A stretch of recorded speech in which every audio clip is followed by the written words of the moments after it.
urban renewal is a touchy subject for many cities with long histories. It has the benefit of making a more beautiful cityscape and improving housing safety by replacing old buildings. However, in spite of these advantages, urban renewal is often quite hard to implement and roll out due to holdouts. Holdouts are the original occupants of the land that refuse to move and give up their property. Some of these holdouts are motivated by financial gains, with house owners often asking constructors for sizable amounts of compensation. That said, the majority of holdouts are simply residents that care about preserving the community and cannot be bothered by the complications that come with relocating or displacement. Today we are joined by both sides of the story. Mr. Young is an elderly citizen that has lived in the community for all his life, and with him is his young neighbor, Mr. Lin, who would like to see the city take on a new look. Will they be able to find common ground? Let's find out. Mr. Lin, the stage is yours. Hello, Mr. Yang. My name is Dan. I'm here to talk to you about your thoughts on urban renewal controversy in the city center that has broke out in these weeks. I don't understand why people disagree with urban renewal cases. To me, it seems like a pretty good idea. What do you think about this? Hey, Ling. It's good to see young people getting interested in public affairs. However, I do believe that it's perfectly reasonable for some people to be against the urban renewal case. Personally, I stand by those who feel that they want to stay the same way they are. They just want to continue life the same way they did for quite some time. Okay, so first, let's talk about city development here for a moment, right? Cities are meant to be built as time goes by. We, as a society, should continue to evolve through time. For years, our city has been growing, more and more people moving in and finding jobs here. In fact, our economy has actually grown a sizable amount due to the population influx. That comes a need of bigger, a more modern city, and urban renewal is at the epicenter of that growth. We should try to look further into the future and construct a city based on the coming prospects. And moreover, some of the older houses in the city center are soon outdated and might not be a great living environment for any citizens. With the opportunity of urban renewal, the government can leverage the power of construction companies to revamp those buildings and incorporate modern safety features and technologies to them. With improved safety and a new cityscape, I feel that urban renewal has quite a strong case here. Well, Ling, I will have to disagree with you here. A great city is one that remains old and built anew on the foundation built by our forefathers. I have been to many European cities in my time, and a lot of them actually still retain buildings from the past. In the street of Copenhagen or the alleyways in France, we can still see a lot of traditional housings and structures. I have revamped it, yes. But a lot of elements are still there. There might be flashy windows in shop front, modern decor in coffee shops, but the architecture remains the same. I doubt the original citizen even had to move for such renovation to be made. I understand the situation is not that similar here, but the idea of forcing everybody to ditch their old houses still baffles me. I may be wrong here, but can the government plan some regular safety checks or structural enforcement without tearing the whole block down? You just talk about the financial growth that comes with urban renewal. But now I want to try to provide you with another perspective, one of cultural importance. I would like to continue on my statement and discuss with you the importance of cultural value to me. A community, I think, is not only divided by its people, but the buildings and the surroundings, the old city walls, traditional housings, or local temples are what give that city its identity. For me, it's not only something superficial, but also among those citizens that have come and gone.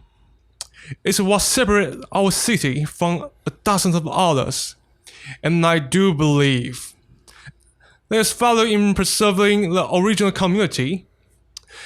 It might not necessarily translate to monetary value, but it's not always the most important.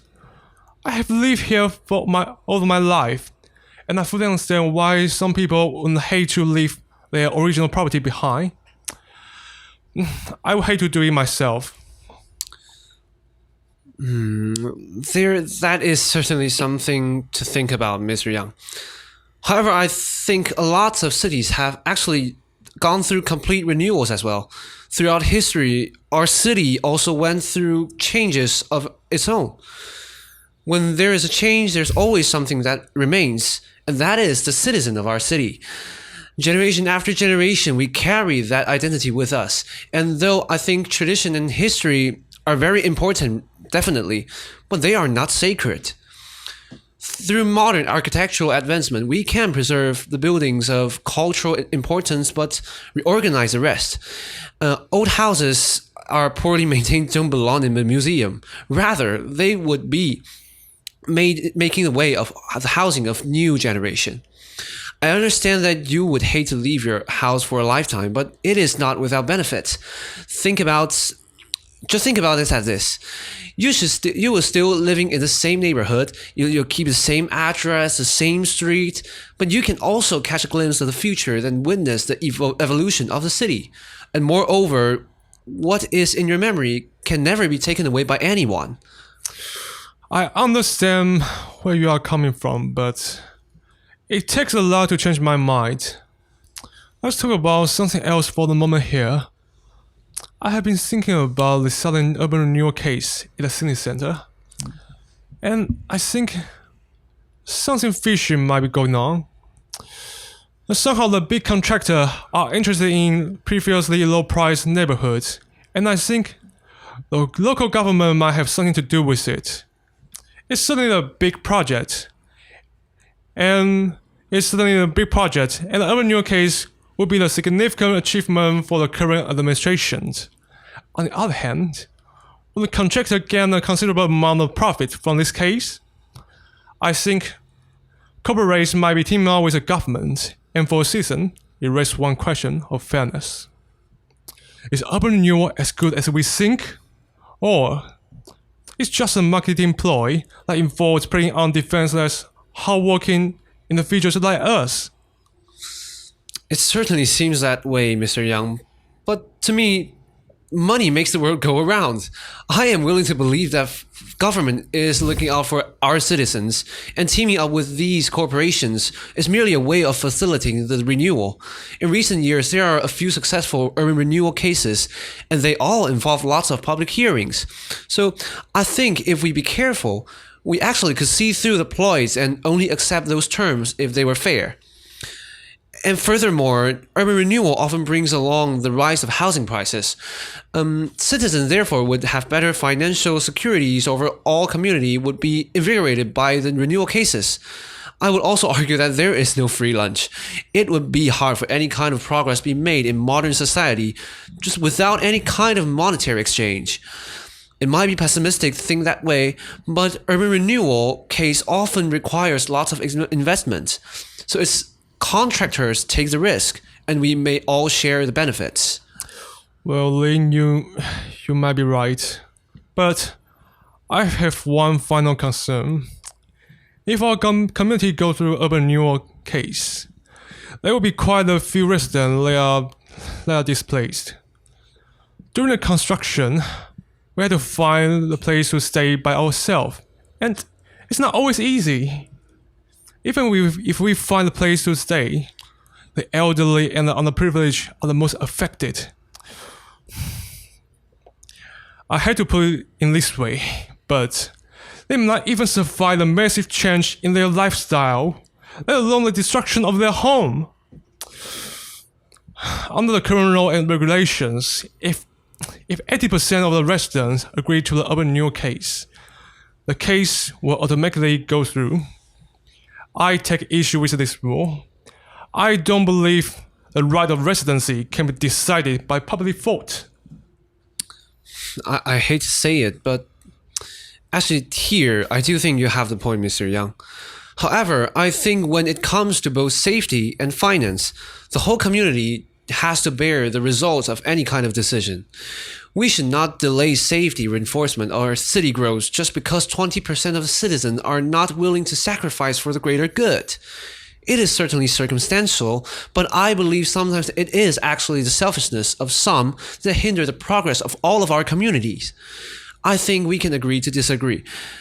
And though we might not actually see eye to eye, but we can acknowledge that we both just want the best of our community after all. What a discussion. Do you have any questions for each other and the audience to think about? How do you quantify so-called historical value or cultural value? Do you think all these kind of buildings should be protected simply because they have been built a long time ago? Where do you draw the line of historical significance and pure sentimental adhesion on those old houses? Okay. Do you have any evidence that a renewal may work for any community?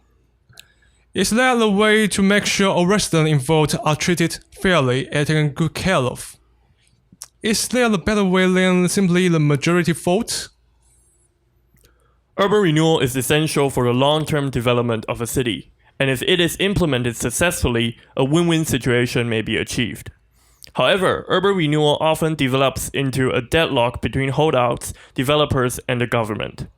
It may cost a tremendous amount of money and time, and end up wasting lots of efforts and resources. What's worse is that the media usually oversimplifies and exaggerates the ins and outs of the case, so parties involved are frequently given biased tags, such as selfish holdouts, greedy developers, and the corrupt government. These tags further agitate the misunderstanding between each other and greatly hinder urban renewals.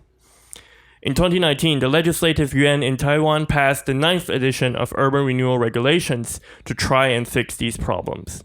The details of the new regulations are provided in the link below. Though the new regulations seemingly are the best solutions now, they are actually still far from perfect. The optimal solutions require much more social conversation and understanding. So, what do you care most about this issue? Comment below to let us know what you think. You might just have the answer we all need. We'll see you next week.